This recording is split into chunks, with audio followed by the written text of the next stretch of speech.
వల్లి చందుని పెళ్లి చేసుకొని రామరాజు కుటుంబంలో ఏమంత అడుగుపెట్టిందో గానీ అప్పటినుంచి రోజుకో గొడవనమాట.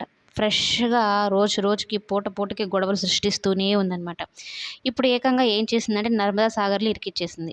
ఏదో వాళ్ళు 2 రోజులు పోయారు, సంతోషంగా ఉంటారు, ఎంజాయ్ చేసి వస్తారనేది లేకుండా వాళ్ళకి ఉన్నవి, లేనివి అయ్యి ఇవి పనులని చెప్పి, పైగా ఫోన్ లిఫ్ట్ చేయలేదని ఇంట్లో గొడవ పెడుతూ ఉంటే రామరాజుకి ఇక చూసావా బుజ్జమ్మ ఫోన్ లిఫ్ట్ చేయడం లేదు నీ కొడుకు స్విచ్ ఆఫ్ చేసుకొని కూర్చో ఉన్నాడు అంటే, అయ్యో మామయ్య గారండి మీకు తెలీదా అండి వాళ్ళిద్దరు అక్కడ ఎంజాయ్ చేస్తున్నారండి ఫొటోస్ కూడా పెట్టారండి ప్రేమకి అని చెప్పని, ప్రేమ నువ్వు చూపిలేదా నీ ఫోన్లో ఉన్న ఫొటోస్ ఇట్టివ్వు అని బలవంతంగా ఫోన్ లాక్కొని ఆ ఫొటోస్ని కాస్త ఆ రామరాజుకి చూపెట్టడం జరుగుతుందనమాట. ఆల్రెడీ ధీరజ్ వార్నింగ్ ఇచ్చాడు, ఎందుకు వదిన మీకు కాని విషయాల్లో మీరు తలదూరుస్తారు అని.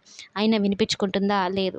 ఇక నర్మదా సాగర్‌లో కలిసి తీసుకున్న ఫొటోస్‌ని చూపిస్తుందనమాట. అంటే కనీసం తండ్రి ఫోన్ చేస్తాడు అని కూడా లేకుండా ఫోన్ స్విచ్ ఆఫ్ చేసి ఎంజాయ్ చేస్తున్నాడా వాడు అన్నట్టు రామరాజు తిడతాడనమాట.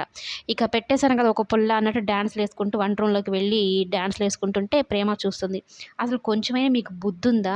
ఇక్కడికొచ్చి డాన్సులు వేస్తున్నారా? అసలు మీరు ఏ ఉద్దేశంతో ఉన్నారు?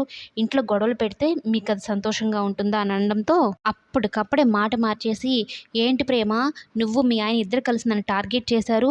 నన్ను మాటలంటూ ఉన్నారు. అనరాని మాటలంటూ ఉన్నారు. నాకు బాధేస్తుంది తెలుసా? నేను ఇంటి పెద్ద కోడలు. నాకు ఆ మాత్రం బాధ్యత ఉండదా? అన్నట్టు మాట్లాడుతూ ఉంటే, ఇక వేదవతికి కూడా శ్రీవల్లి కుట్ర బుద్ధయితే అర్థమవుతుంది.